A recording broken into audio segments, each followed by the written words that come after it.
আগুন থেকে চোখ খুলল রাঙ্গামতির। রাঙ্গামতি জ্ঞান হারিয়ে পড়ে থাকে মাটিতে। তবে মালয়েশিয়াতে খেলার প্রতিযোগিতা শুরু হয়ে যায়। তো বন্ধুরা, ভয়ঙ্কর বিপদের মুখে পড়ল রাঙ্গামতি। রাঙ্গামতি যেন এই খেলাতে অংশগ্রহণ না করতে পারে, তাই অনেক প্ল্যান করে বৃন্দা বসু। বৃন্দা বসু এবার রাঙ্গামতিকে কিডন্যাপ করে নেয়।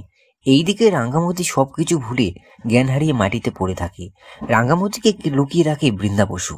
এইদিকে একলব্য আর সংগ্রাম স্যার রাঙ্গামতিকে তন্ন তন্ন করে খুঁজতে লাগে, কিন্তু রাঙ্গামতিকে কোথাও খুঁজে পায় না। এইদিকে খেলা শুরু হতে আর কিছুক্ষণ বাকি থাকে। তার মধ্যে রাঙ্গাকে খুঁজে বের করে সকলের সামনে নিয়ে আসতে হবে। এইদিকে রাঙ্গামতির হঠাৎ করেই চোখ খোলে, কিন্তু রাঙ্গা কিছুই করতে পারে না। রাঙ্গামতির হাত পা সব বাঁধা থাকে। এবার রাঙ্গামতি কি করবে? রাঙ্গামতি এবার নিজেকে কিভাবে বাঁচাবে? রাঙ্গা কি নিজেকে বাঁচিয়ে সকলের সামনে আসতে পারবে? তো বন্ধুরা, এই সব মূল ধারাবাহিক দেখতে হলে, জানতে হলে চোখ রাখুন শুধুমাত্র স্টার জলসার পর্দায়। সাথে এমনই আপনি ভিডিও পেতে হলে আমাদেরই এই ইউটিউব চ্যানেলটিকে সাবস্ক্রাইব করতে কিন্তু একদমই ভুলবেন না।